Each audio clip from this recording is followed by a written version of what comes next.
वो तो जाना जाना है, इसलिए कि जो मीटिंग हुई है सब केजरीवाल के पास ही गई है। जो असली मुख्य आरोपी है उसको इनका व्हाट्सअप है कि यह मेरा बेटा है, इसको मेरा बेटा समझो और मेरा खास आदमी समझो, आपसे जो भी माने डिस्कस हो रहा है और तय हो रहा है वो सही है, आप एग्रीमेंट कर सकते हो, मान सकते हो। ये सबूत है ईडी के, हाँ केजरीवाल का ईडी के पास। ईमानदार बताते हैं। अरे यार रहने दो यार, कट्टर ईमानदारी की जो सचमुच जिसको देश से प्रेम होता है, ईमानदारी से प्रेम होता ना तो वह इंजीनियर बन के बहुत कुछ देश के लिए कर सकता था। आज जो ये गड्डी के नोट मोदी जी पकड़वा रहे हैं वो कौन पकड़ रहे हैं? मोदी जी जाके तो IITian था, चाहता तो बहुत बड़ा इंजीनियर हो सकता था, देश के लिए बहुत कुछ कर सकता था। उसके बाद से IRS में भी आ गया, रेवेन्यू सर्विस, उसमें भी इनकम टैक्स मिला, इनकम टैक्स रह के चोरों को पकड़ सकता था। लेकिन देश के लिए काम नहीं करना था, करना अपने लिए था। उसमें इसी तरह के IRS इंडियन रेवेन्यू सर्विस के अफसर हैं जिसमें केजरीवाल का सिलेक्शन हुआ था। उसी तरह के अधिकारी आज मोदी जी के राज में छूट मिला है तो गड्डी 1,30,000 करोड़ रुपया पकड़े हैं 5 साल में। अरे यार ये ड्रामे हैं। आज लालू यादव भ्रष्ट, शरद पवार भ्रष्ट, मुलायम सिंह भ्रष्ट, जिनसे रोज़ ये मिल रहा है वो कौन लोग हैं? जब यह शुरू किया था तो सारे लोग चोर थे, आज सब लोग सज्जन हो गए हैं। सर मेरा सवाल आपसे रहेगा, जिस वादे के साथ उन्होंने दावा किया था कि हम आम आदमी की तरह रहेंगे, वैगनर से चलते थे, हवाई चप्पल पहनते थे और आज 45 करोड़ के बंगले में रह रहे हैं। हाथी के दांत दिखाने के लिए कुछ और होते हैं, खाने के लिए कुछ और होते हैं। वोट पाना था उस समय, चूंकि वातावरण चल रहा था लगातार इस देश में 2G 4G कॉमनवेल्थ, रोज कोई न कोई घोटाला आता था। तो होशियार आदमी चूंकि पढ़ा लिखा था, इंजीनियर था, चाहता तो IITian था, चाहता तो बहुत बड़ा इंजीनियर हो सकता था, देश के लिए बहुत कुछ कर सकता था। उसके बाद से IRS में भी आ गया, रेवेन्यू सर्विस, उसमें भी इनकम टैक्स मिला, इनकम टैक्स रह के चोरों को पकड़ सकता था। लेकिन देश के लिए काम नहीं करना था, करना अपने लिए था। मूर्ख कैसे बना जाता है ये खूब समझ रहा था कि देश का मिजाज क्या है। भ्रष्टाचार काफ़ी माहौल, हाँ उस समय वातावरण था। उसने कहा कि बस इसी पे हथौड़ा मार दो, देश का मिजाज, देश पक चुका है, भ्रष्टाचार से बाहर निकलना चाहता है। उसने NGO चलाता था, वो NGO से संपर्क किया अन्ना हजारे को। अन्ना हजारे को जानता था कि यह 27 दिन 28 दिन तक बगैर खाए पिए रह सकते हैं। अच्छा, ये भी जानते थे? हाँ वो जानता था, इसलिए कि वह सीमित थे सिर्फ महाराष्ट्र तक, पूरा देश उनको जानता ही नहीं था। उस कमजोरी को कि इनको लाके, चूँकि दिल्ली में मीडिया है, ठीक, मीडिया मिल जाएगी हमको और उनको कहेंगे कि भैया हमारी अगर सरकार बनती है तो उसमें समझ लीजिए आप लोग शेयर होल्डर हैं।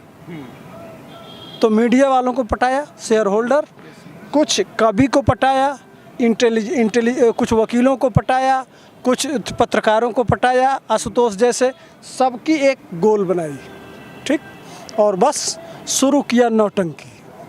और ये तो कट्टर ईमानदार बताते हैं। अरे यार रहने दो यार, कट्टर ईमानदारी की जो सचमुच जिसको देश से प्रेम होता है, ईमानदारी से प्रेम होता ना तो वह इंजीनियर बन के बहुत कुछ देश के लिए कर सकता था।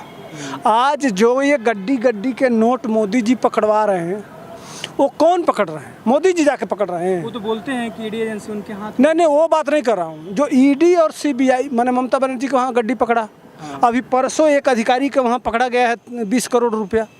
ये जो नोटें पकड़ी जा रही है देश में, वो पकड़ कौन रहा है? एजेंसियां, ईडी। तो उसमें कौन? इसी तरह के अधिकारी। अच्छा। वो तो एजेंसी का नाम हो गया, एजेंसी थोड़े कोई आदमी, कोई व्यक्ति थोड़े है एजेंसी। उसमें इसी तरह के IRS इंडियन रेवेन्यू सर्विस के अफसर हैं जिसमें केजरीवाल का सिलेक्शन हुआ था। उसी तरह के अधिकारी आज मोदी जी के राज में छूट मिला है तो गड्डी 1,30,000 करोड़ रुपया पकड़े हैं 5 साल में। सोचिए, बहुत बड़ा अमाउंट हुआ, साधारण अमाउंट नहीं हुआ। और 3.5 लाख करोड़ की संपत्ति भ्रष्टाचारियों की जब्त किया गया है। कौन जब्त किया है? इसी तरह के अधिकारी। तो अगर अरविंद केजरीवाल को अगर काम करना था देश हित में, कि हमको समाज में काम करना है, तो वो अधिकारी बन के बहुत कुछ कर सकते थे। उसके बाद से रिटायर होने के बाद वो राजनीति में आ सकते थे या कह सकते थे कि हमने देश को ये चीज़ दिया, समझ गए। लेकिन उनको देना ही नहीं था।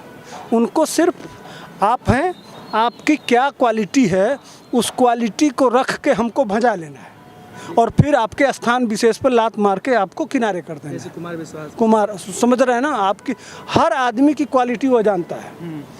और उसके राजनीतिक बेटा है, हम दिल्ली का, उसके राजनीतिक ट्रैप में बड़े बड़े लोग फंस जाते हैं। उसी तरह से फंसा के वो दिल्ली को भी फंसा दिया है। अच्छा। दिल्ली की जनता भी उसके ट्रैप में फंसी हुई है। वह मीडिया वाला जो ट्रैप है ना, उसमें वो फंसी हुई है।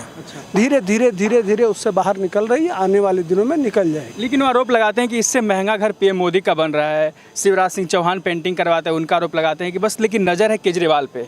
ऐसा क्यों सर? वो तो आरोप लगा रहे सब पे। क्या आवाज बन रहा है पीएम क्या 500 करोड़ का बता रहे थे राघव चड्ढा। 500 करोड़ का पीएम का थी आवास बन रहा है। पीएम ने कहा था कि मैं 2 कमरे का फ्लैट में रहूंगा। नहीं, ये तो उन्होंने कहीं नहीं कहे थे। हम अपने बच्चे का कसम खा रहे हैं कि हम इस तरह से रहेंगे, मोहल्ला सभा करेंगे, मोहल्ला जनता से पूछ, आम आदमी का रहेंगे। ये ऐसा नहीं होना चाहिए। भ्रष्टाचार की इतनी बड़ी लिस्ट वो थी, मुख्यमंत्री का 150 पेज का, ये शीला दीक्षित जेल जाएंगी, ऐसा होगा। अरे यार, ये ड्रामे हैं। आज लालू यादव भ्रष्ट, शरद पवार भ्रष्ट, मुलायम सिंह भ्रष्ट, जितने जिनसे रोज ये मिल रहा है वो कौन लोग हैं? जब ये शुरू किया था तो सारे लोग चोर थे। आज सब लोग सज्जन हो गए हैं।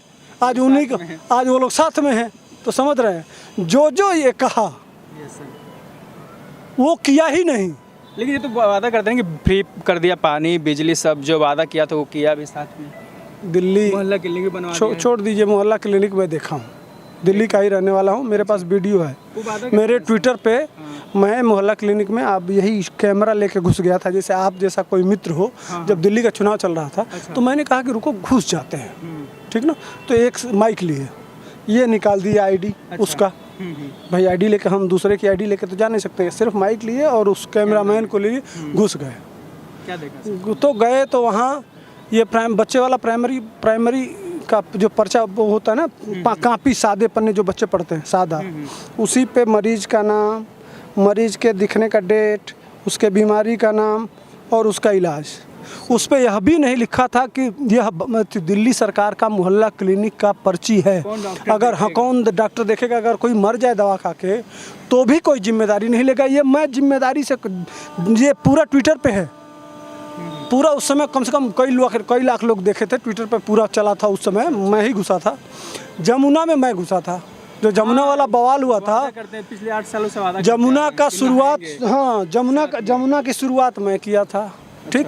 तीसरा चीज़, जैसे मान लीजिए कि 15,000 करोड़ रुपए नितिन गडकरी ने दिल्ली को दिए कि जो ये जल बोर्ड का, जैसे मान लीजिए आप नहाते धोते हैं, वो पानी सीवर के रास्ते, नाले के रास्ते जब जाता है तो उसके लिए जगह जगह STP बनती है, सीवेज ट्रीटमेंट प्लांट। उसको साफ करके फिर नदी में भेजना चाहिए। अच्छा। उसमें समझ लीजिए एक प्लांट पे मैं गया और उस प्लांट दिखाया था मैं, वो 450 करोड़ रुपए का प्लांट था। और उस पूरे प्लांट से जो पानी निकल रहा था उसका लाइव लोकेशन दिया था मैं। अच्छा।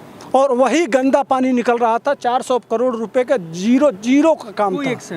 लूट लिया गया था वो 400 करोड़ रुपए लूट लिया गया था। अब उसका नया प्रपोजल आ गया है कि अब उसको एक बहुत बड़ा गड्ढा खोद दिया जाएगा। जैसे पार्क है ना, पार्क इतना बड़ा गड्ढा खोद दिया जाएगा। अब उस सीवेज ट्रीटमेंट का पानी उसमें आएगा और वह पानी उसके किनारे किनारे क्या किया जाएगा, बोर कर दिया जाएगा। इसमें पानी आ गया, वो गंदा पानी, उसके किनारे किनारे बोर लगा दिया जाएगा, ठीक, बोर, और वही पानी पीने के लिए दिया जाएगा। ये कौन वही नाले वाला कौन सा लॉजिक साइंस लगा दिया? समझ गए? ये मैं दिखाऊंगा, समझ रहे हैं ना, आने वाले दिनों में वो उस पर मैं काम कर रहा हूँ। केजरीवाल पे कि जिस तरीके से भ्रष्टाचार को कहकर आए थे कि हम सरकार में आए हैं, लेकिन उनके 2 मंत्री जेल में हैं, इस पर भी कुछ आप पूछना ही नहीं है। नहीं सर, जो वादे नहीं, देखिए, और दावा किया जा रहा है केजरीवाल भी जाएंगे, ऐसा दो तो जाना है। इसलिए कि जो मीटिंग हुई है सब केजरीवाल के पास ही गई है। जो असली मुख्य आरोपी है उसने उसको, इनका व्हाट्सअप है कि यह मेरा बेटा है, इसको मेरा बेटा समझो और मेरा खास आदमी समझो, आपसे जो भी माने डिस्कस हो रहा है और तय हो रहा है वो सही है, आप एग्रीमेंट कर सकते हो, मान सकते हो। ये सबूत है ईडी के, हाँ केजरीवाल का ईडी के पास। ये सब कुछ जाना, आज नहीं कल, कल नहीं परसों उनको जाना ही है। दुनिया की कोई ताकत रोक नहीं सकती है। इसीलिए मोदी जी को अब बाप बना रहे हैं और कह रहे हैं कि मैं बेटा हूँ। कल ही टीवी में बाइट पे चुनाव लड़ने वाले उनके खिलाफ बता रहे थे। अरे वो तो छोड़ दीजिए, वो बनारस नहीं गए थे। हाँ गए थे, इस बार भी जाने की बात करें। वो कहाँ जाएंगे, छोड़ दीजिए, वो बात हटा दीजिए। अभी अपना घर देखें, दिल्ली संभाल ले। ये खुद तीनों लोग जाएंगे वहाँ, मसाज कराएंगे आराम से।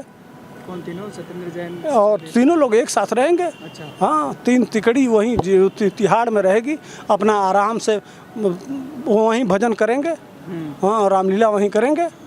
24 में मोदी जी वापसी करेंगे? अरे उसमें भी कहने वाली बात नहीं, कहने वाली बात नहीं है, इसमें पूछना नहीं है, बहुत आगे जाएगा।